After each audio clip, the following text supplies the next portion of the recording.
Ces types sont maintenant structurellement terrorisés.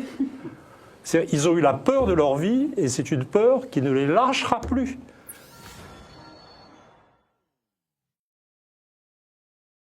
Aujourd'hui, ils sont vraiment même, on a vu au-delà, il y a des gens, c'est la peur physique. Ils ont peur physiquement d'être agressés. Enfin, et je pense que s'ils continuent comme ça, ils ont raison.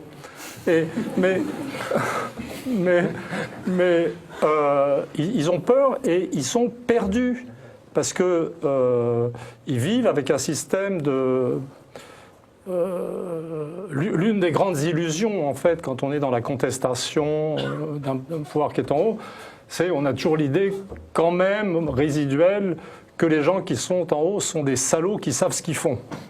Alors, des salauds, pas de problème, on peut se mettre tous d'accord là-dessus, mais qui savent ce qu'ils font. Alors, ils croyaient savoir ce qu'ils faisaient. Vous savez, quand Macron faisait ses discours hallucinés avec son programme, repassait sans arrêt son oral de l'ENA, etc., lui-même pensait qu'il savait.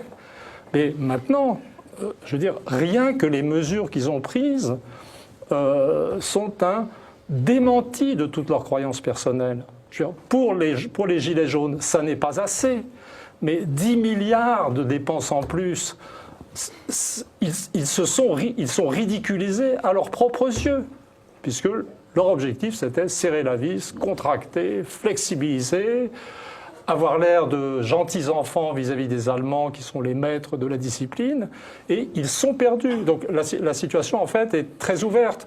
A priori, il va faire de plus en plus froid, et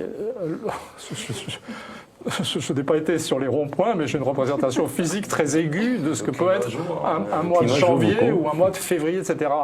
Mais au moins, pour surmonter le moral, il faut penser qu'on va avoir un groupe dirigeant qui va vivre dans la terreur l'arrivée des beaux jours.